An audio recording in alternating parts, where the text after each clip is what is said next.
दोस्तों, जरा सोचिए, क्या वक्त सच में इंसान को बदल देता है या हालात इंसान की असलियत सामने ला देते हैं।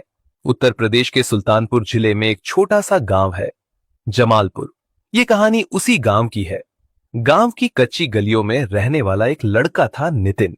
घर ऐसा कि बरसात में छत टपकती थी और सर्दियों में हवा दीवारों के छेदों से सीधे अंदर आ जाती थी।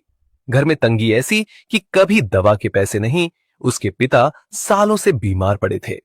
मां सुबह सुबह दूसरे लोगों के घरों में बर्तन मांजने जाती, तब जाकर घर में चूल्हा जलता। नितिन दिन में मजदूरी करता, कभी ईंट ढोता, कभी खेतों में काम करता, कभी किसी के गोदाम में बोरी उठाता। रात को वही लड़का लालटेन की हल्की रोशनी में किताब खोलकर बैठ जाता। खुद से कहता, बस एक बार पढ़ाई पूरी हो जाए, फिर देखना सब बदल जाएगा। गांव के लोग सुनते तो हंस देते, अरे नितिन, तेरे बस की बात नहीं है ये, बड़े लोग ही बड़े बनते हैं। नितिन मुस्कुरा देता, मगर अंदर कहीं आग जलती रहती। उसी गांव में एक लड़की भी थी, उसका नाम था बबीता। उसकी जिंदगी भी आसान नहीं थी। मां सालों पहले गुजर चुकी थी। एक छोटी सी झोपड़ी, थोड़ी सी जमीन और ढेर सारी मजबूरियां।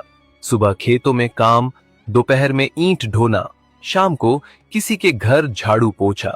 लेकिन अजीब बात थी, इतनी मुश्किलों के बावजूद उसके चेहरे पर हमेशा एक सुकून रहता था। नितिन और बबीता अक्सर गांव के पीपल के पेड़ के पास मिलते। न कोई बड़ी बातें, न कोई वादे, बस दो थके हुए लोग जो एक दूसरे के सामने बैठकर थोड़ा हल्का महसूस करते थे। एक दिन शाम को नितिन उसकी झोपड़ी के बाहर बैठा था। किताब हाथ में थी, मगर आंखें जमीन पर टिकी थीं। बबीता ने पूछा, क्या सोच रहे हो? नितिन ने गहरी सांस ली। अगर मुझे कुछ बनना है तो शहर जाना पड़ेगा, यहां रहकर कुछ नहीं होगा। कुछ देर दोनों चुप रहे, फिर बबीता ने धीरे से पूछा, तो जाओगे कब? नितिन, जाने के लिए पैसे भी तो चाहिए। अगले कई दिनों तक नितिन और ज्यादा मेहनत करने लगा। सुबह मजदूरी, रात पढ़ाई, लेकिन जितना भी कमाता शहर के खर्च के सामने बहुत कम पड़ता। एक रात वह थक कर जमीन पर बैठ गया। उसने धीरे से कहा, लगता है मेरा सपना सपना ही रह जाएगा। तभी बबीता चुपचाप उसके पास आकर बैठ गई। कुछ देर तक कुछ नहीं बोली, फिर उसने अपनी मुट्ठी खोली और उसके सामने कुछ पैसे रख दिए। नितिन चौंक गया। ये पैसे कहां से आए बबीता? तू शहर जाएगा बस, लेकिन इतने पैसे? तू चिंता मत कर, पढ़ाई कर। नितिन समझ गया, ये पैसे आसानी से नहीं आए। शायद उसने अपनी छोटी सी जमीन का हिस्सा बेच दिया था, या अपने गहने। उसने तुरंत पैसे वापस करने की कोशिश की। नहीं बबीता, मैं ये नहीं ले सकता। इस बार बबीता की आवाज थोड़ी सख्त थी। अगर तू नहीं जाएगा तो मेरी मेहनत बेकार हो जाएगी। उसकी आंखों में अजीब सा यकीन था, जैसे वह पहले से जानती हो नितिन एक दिन जरूर सफल होगा। आखिरकार नितिन ने पैसे ले लिए। कुछ दिनों बाद शहर जाने का दिन आ गया। बस अड्डे पर पूरा गांव खड़ा था, लेकिन देखने के लिए, विदा करने के लिए नहीं। बस बबीता थोड़ी दूर खड़ी थी। नितिन उसके सामने आया। उसने छोटा सा बैग कंधे पर टांगा हुआ था। मैं जल्दी लौटूंगा, कुछ बनकर, उसने कहा। बबीता मुस्कुराई, मुझे पता है। बस चलने लगी। नितिन खिड़की से बाहर देखता रहा और बबीता वहीं खड़ी रही, जब तक बस धूल में गायब नहीं हो गई। शुरू शुरू में नितिन की चिट्ठियां आती रहीं। वह लिखता, शहर बहुत बड़ा है, काम भी करना पड़ता है, लेकिन पढ़ाई भी चल रही है। बबीता हर चिट्ठी को कई कई बार पढ़ती, फिर सावधानी से मोड़कर एक पुराने डिब्बे में रख देती। लेकिन धीरे धीरे चिट्ठियां कम होने लगी। पहले हर हफ्ते, फिर महीने में एक बार, फिर कई कई महीने गुजर जाते। हर सुबह बबीता रास्ते पर खड़ी होकर डाकी का इंतजार करती। डाकिया आता, उसके घर के सामने से गुजर जाता और बबीता की उम्मीद उस दिन फिर टूट जाती। लेकिन फिर भी वह खुद से कहती, कोई बात नहीं, वो जरूर आएगा। घर चलाने के लिए उसे पहले से ज्यादा काम करना पड़ रहा था। गांव में दिहाड़ी मिलती भी तो कभी कभी, इसलिए उसने पास के ईंट भट्टे का रास्ता पकड़ लिया। सुबह अंधेरा ही रहता जब वह घर से निकलती। ठंडी मिट्टी को पैरों से गूंदना, गीली ईंटों को दोनों हाथों से उठाकर कतार में लगाना, फिर सूखने के बाद उन्हें सिर पर ढोकर भट्ठे तक ले जाना। धूप सिर पर आग बरसाती। हाथों में छाले पड़ गए, लेकिन उसने काम नहीं छोड़ा। शाम को जब वो थकी हुई अपनी झोपड़ी में लौटती तो वो पुरानी चिट्ठियां निकालती। उन खतों में लिखे शब्द उसके लिए सिर्फ स्याही नहीं थे, वो उम्मीद थे। मैं ठीक हूं, पढ़ाई चल रही है, एक दिन सब बदल जाएगा। एक दिन कई महीनों बाद डाकिया उसके दरवाजे पर रुका। बबीता दौड़कर बाहर आई, आंखों में चमक थी। मेरा खत आया? डाकिया थोड़ा झिझका। अब कोई खत नहीं आता तुम्हारे नाम, बस इतना कहकर वो आगे बढ़ गया। बबीता वहीं दरवाजे पर खड़ी रह गई। उस दिन पहली बार उसे महसूस हुआ, दूरी सिर्फ रास्तों में नहीं आती, कभी कभी दिलों में भी उतर जाती है। लेकिन उसने इंतजार छोड़ना नहीं सीखा था। अगली सुबह वो फिर उसी भट्ठे पर पहुंची। भट्ठे पर दिन लंबा होता था। सूरज उगने से पहले काम शुरू, सूरज डूबने के बाद खत्म। बाकी मजदूर शाम को अपने परिवार के साथ हंसते बोलते घर लौटते। बबीता चुपचाप अपनी झोपड़ी की तरफ मुड़ जाती। कभी कभी काम करते हुए वो सड़क की ओर देख लेती, जैसे कोई अचानक आवाज देगा। अब उसने चिट्ठियों की उम्मीद लगभग छोड़ दी थी। फिर भी जब भी डाकिया गांव में आता, उसका दिल एक बार जरूर धड़क उठता। शहर में नितिन की जिंदगी भी आसान नहीं थी। 4 लोगों के साथ एक तंग कमरा, दिन में पढ़ाई, रात में छोटे मोटे काम, कई बार जेब खाली, कई बार भूखे पेट सोना पड़ा। कभी कभी वो खुद से कहता, क्या सच में सब ठीक होगा? फिर उसे बबीता की आवाज याद आती, तू बस पढ़, सब ठीक हो जाएगा। वो फिर किताब खोल लेता। धीरे धीरे उसकी मेहनत रंग लाने लगी। परीक्षाएं पास होने लगी, लोग पहचानने लगे, रहने की जगह बेहतर हो गई, कपड़े अच्छे हो गए। सफलता के साथ एक अजीब सी भागदौड़ आ गई। नई जिम्मेदारियां, नए लोग, नई पहचान। एक सुबह परिणाम आया। नितिन बड़े सरकारी पद पर चयनित हो गया। फोन बजने लगे, बधाइयों की लाइन लग गई। जो लोग कभी कहते थे क्या बनेगा, वही अब कह रहे थे हमें तो पहले से भरोसा था। लेकिन उस रात जब वो कमरे में अकेला बैठा था, सन्नाटा था। अचानक उसे मिट्टी की खुशबू याद आई, लालटेन की रोशनी याद आई और एक शांत चेहरा जो बिना सवाल किए उसके साथ खड़ा था। मैंने कब आखिरी बार उसे लिखा था? इस सवाल ने उसे बेचैन कर दिया। कुछ दिनों बाद पोस्टिंग का आदेश आया। उसने कागज खोला और कुछ पल के लिए ठहर गया। नियुक्ति उसी जिले में हुई थी जहां उसका गांव था। दिल की धड़कन तेज हो गई। क्या यह संयोग था या किस्मत का हिसाब? जिले में पहुंचकर उसने देखा, नई सड़कें बन गई थीं, कुछ पक्के घर खड़े थे, पर हवा में वही पुरानी मिट्टी की खुशबू थी। सरकारी गाड़ी में बैठकर वो निरीक्षण कर रहा था, लेकिन सच कहें तो वो सिर्फ काम नहीं कर रहा था, वो कुछ ढूंढ रहा था। कभी खिड़की से बाहर झांकता, कभी अचानक चुप हो जाता। आखिर उसने ड्राइवर से पूछा, यहां आसपास ईंट भट्टे कहां हैं? ड्राइवर ने तुरंत जवाब दिया, साहब आगे 2-3 बड़े भट्टे हैं, मजदूर वहीं काम करते हैं। नितिन ने धीरे से कहा, वहीं चलो। गाड़ी ने मोड़ लिया। जैसे जैसे जीप आगे बढ़ी, हथौड़ों की ठक ठक, मजदूरों की आवाजें और ईंटों की टकराहट साफ सुनाई देने लगी। हवा में राख और पसीने की मिली जुली गंध थी। ड्राइवर ने धीरे से कहा, साहब भट्टा आ गया। गाड़ी रुक गई, लेकिन नितिन नहीं उतरा। उसके हाथ दरवाजे के हैंडल पर थे, पर मन अटका हुआ था। 4 साल से वह जिस सवाल से बचता आया था, आज वही सामने खड़ा था। अगर वो मिली तो, और अगर नहीं मिली तो? आखिर उसने गहरी सांस ली और दरवाजा खोल दिया। बबीता ने अभी तक उसे नहीं देखा था। उसने ईंटों का बोझ नीचे रखा, पसीना पोंछा और फिर अगला ढेर उठाने के लिए मुड़ी। नितिन के गले में शब्द अटक गए। 4 साल पहले जिस लड़की ने अपनी दुनिया दांव पर लगा दी थी, आज वही ईंटों के नीचे झुकी खड़ी थी। बबीता। आवाज बहुत धीमी थी। शायद खुद उसे भी यकीन नहीं था कि वह बोल पाया है। लेकिन बबीता रुक गई, धीरे धीरे मुड़ी। पहले उसने साफ कपड़ों में खड़े उस अधिकारी को देखा, सरकारी गाड़ी, चमकते जूते, फिर चेहरे पर नजर गई। उसकी आंखें फैल गईं। नितिन। दोनों कुछ क्षण बस एक दूसरे को देखते रहे। नितिन आगे बढ़ा, तू यहां? बबीता ने हल्की सी मुस्कान लाने की कोशिश की। काम करती हूं। नितिन की नजर उसके हाथों पर गई, उंगलियां फटी हुई, हथेलियां पत्थर सी सख्त। उसे याद आया, यही हाथ उसे पानी देते थे, यही हाथ चिट्ठियां थमाते थे। आज वही हाथ ईंटों का बोझ उठा रहे थे। उसके भीतर पछतावे की एक तेज लहर उठी। तूने बताया क्यों नहीं? उसने धीमे से पूछा।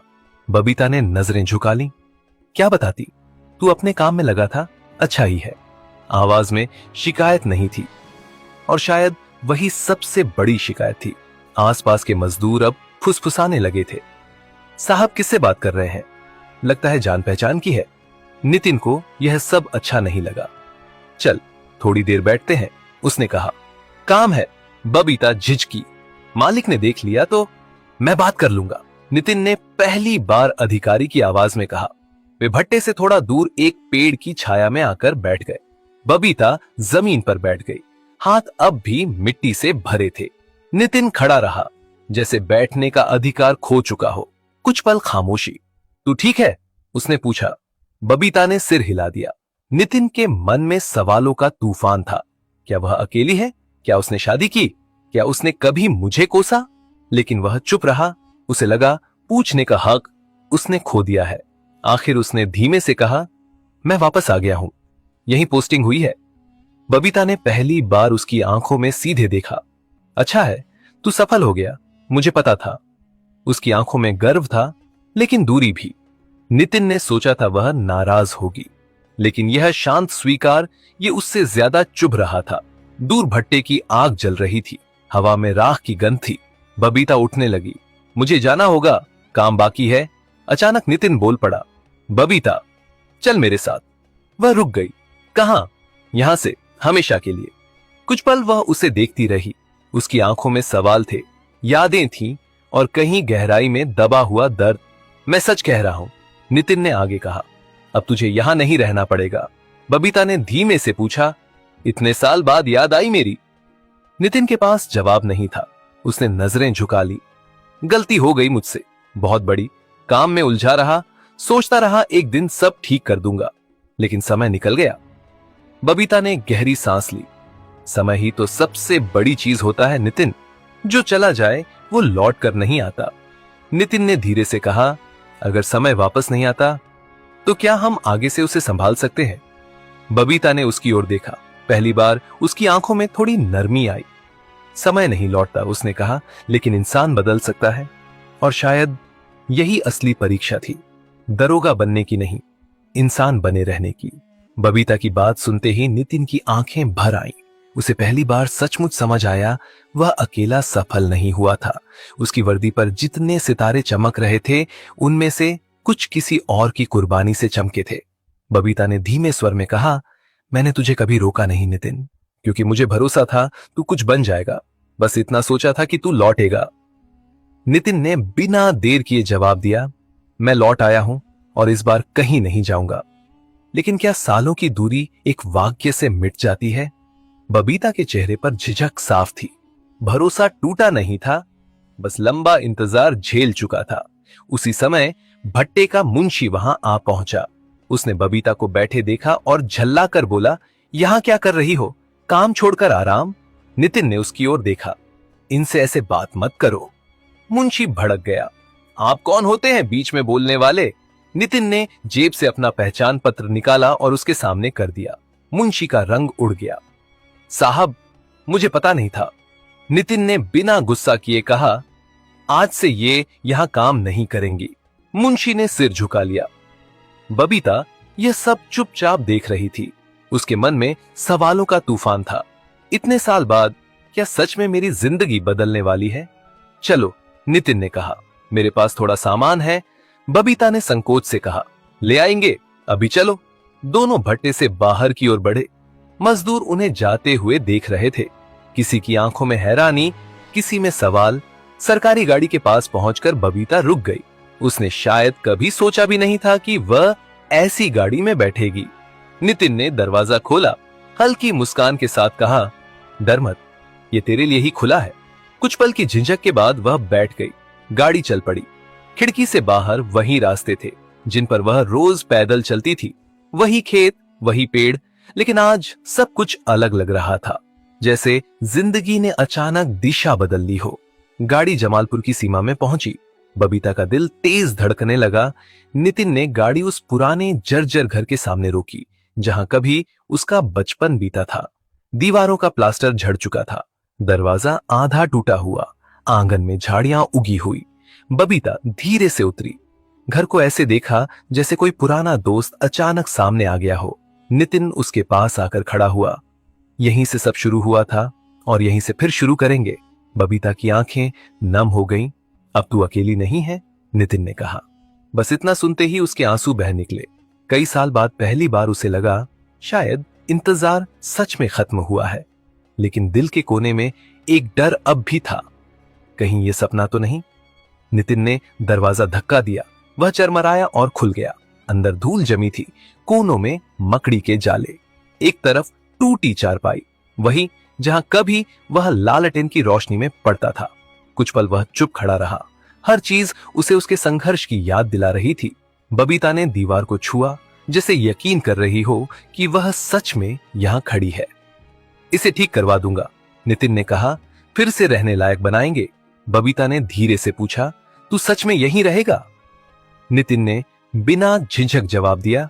हां, अब कहीं नहीं जाऊंगा। उसकी आवाज में इस बार हिचक नहीं थी, एक अजीब सी शांति थी, जैसे उसने आखिरकार समझ लिया हो कि असली जीत क्या होती है। अगले ही दिन काम शुरू हो गया। मजदूर बुलाए गए, टूटी छत हटाई गई, नई लकड़ियां डाली गई, दीवारों पर ताजा प्लास्टर चढ़ा। वही नितिन है जिसे लोग कहते थे कुछ नहीं कर पाएगा, अब देखो दरोगा बन गया। लेकिन असली बात यह नहीं थी कि वह दरोगा बन गया। असली बात यह थी कि वह अपनी जड़ों को नहीं भूलना चाहता था। बबीता भी खाली नहीं बैठी। वह आंगन साफ करती, टूटे सामान अलग रखती, नए घर के लिए जगह बनाती। दोनों साथ काम करते, कभी चुपचाप, कभी हल्की सी बातों के साथ।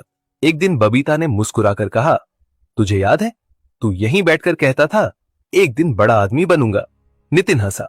बड़ा तो बन गया, पर समझदार बनने में देर हो गई। घर बन रहा था, ईंट, सीमेंट और लकड़ी से, लेकिन असली निर्माण उनके रिश्ते में, उनके भरोसे में हो रहा था। घर की मरम्मत के उन दिनों में बबीता के चेहरे पर थकान साफ दिखाई देती थी, लेकिन इस बार वह थकान अलग थी। पहले वाली थकान में मजबूरी थी, अब वाली थकान में उम्मीद थी। कभी वह आंगन में झाड़ू लगाती, कभी टूटी चीजें अलग रखती, कभी नई जगह के लिए मिट्टी समतल करती। काम करते करते कई बार रुक जाती और चारों तरफ देखती, जैसे खुद से पूछ रही हो, क्या सच में यह वही घर है जहां कभी सब बिखर गया था? धीरे धीरे घर बदलने लगा। टूटी छत की जगह मजबूत छत बन गई, दीवारों पर नया प्लास्टर चढ़ गया, आंगन साफ होकर फिर से खुला और रोशन लगने लगा। कुछ ही दिनों में वह उजड़ा हुआ घर फिर से घर जैसा दिखने लगा। जब आखिरी काम खत्म हुआ तो नितिन दरवाजे के पास गया। उसने नई कुंडी लगाई, फिर थोड़ा पीछे हटकर पूरे घर को गौर से देखा। कुछ पल चुप रहा, फिर हल्की मुस्कान के साथ बोला, अब ठीक है। बबीता दरवाजे के पास खड़ी थी। उसकी आंखों में चमक थी, लेकिन शब्द जैसे कहीं अटक गए थे। कभी कभी खुशी इतनी गहरी होती है कि इंसान बोल ही नहीं पाता। उस दिन शाम को दोनों आंगन में बैठे थे। हल्की हवा चल रही थी, आसमान में सूरज धीरे धीरे ढल रहा था। चारों तरफ एक अजीब सी शांति थी। कुछ देर तक दोनों चुप रहे, फिर नितिन ने धीमी आवाज में कहा, तुझे पता है, मैं जितना आगे बढ़ता गया उतना ही अंदर से खाली होता गया। बबीता ने उसकी तरफ देखा। नितिन आगे बोला, लोग कहते थे मैं सफल हो गया हूं, अच्छी नौकरी, पैसा, इज्जत सब था, लेकिन सुकून नहीं था। फिर मुस्कुराकर बोला, आज समझ आया असली कमी क्या थी। बबीता ने कुछ नहीं पूछा, लेकिन उसकी आंखों में जैसे जवाब पहले से था। नितिन ने सीधे उसकी आंखों में देखते हुए कहा, कमी बस एक चीज की थी, तू नहीं थी। ये सुनते ही बबीता की आंखें फिर भर आईं। कुछ देर बाद वह धीमे से बोली, मैंने कभी सोचा भी नहीं था कि सब फिर से ऐसा हो जाएगा। नितिन हल्के से हंसा, मुझे भी नहीं, लेकिन शायद कुछ रिश्ते टूटते नहीं हैं, बस समय के नीचे दब जाते हैं। रात धीरे धीरे गहरी होने लगी। आंगन में एक छोटा सा दिया जल रहा था। उसकी रोशनी में दोनों के चेहरे साफ दिख रहे थे, थके हुए लेकिन संतुष्ट। नितिन थोड़ा गंभीर होकर बोला, एक बात वादा कर। बबीता ने उसकी तरफ देखा, क्या अब कभी मुझे छोड़कर नहीं जाएगी? बबीता कुछ पल चुप रही, फिर मुस्कुराकर बोली, अगर तू साथ रहेगा तो कहीं जाने की जरूरत ही नहीं पड़ेगी। नितिन ने धीरे से सिर हिलाया, मैं हमेशा साथ रहूंगा। दिन बीतने लगे, घर में चूल्हा फिर से जलने लगा। लंबे समय बाद उस घर में जीवन की आवाजें लौट आईं। अब बबीता को सुबह ईंट भट्ठे नहीं जाना पड़ता था। वह घर संभालती, आंगन में पौधे लगाती, कभी कभी बस बैठकर आसमान देखती, बिना किसी चिंता के। और नितिन, वह रोज अपने काम पर जाता, लेकिन अब एक फर्क था। पहले काम खत्म होने के बाद भी वह देर तक बाहर रहता था। अब वह सीधे घर लौट आता, क्योंकि अब घर में कोई उसका इंतजार करता था। और सच कहें तो इंसान की सबसे बड़ी खुशी यही होती है। एक शाम दोनों फिर आंगन में बैठे थे। बबीता ने धीरे से कहा, इतने साल मैंने इंतजार किया, लेकिन आज लगता है कि वह इंतजार व्यर्थ नहीं था। नितिन ने उसकी तरफ देखा, नहीं, क्योंकि तेरे उसी इंतजार ने मुझे यहां तक पहुंचाया। दोनों फिर चुप हो गए। इस कहानी की सीख भी यही है, सच्चा साथ और सच्चा त्याग कभी व्यर्थ नहीं जाता। समय चाहे कितना भी लंबा क्यों न हो,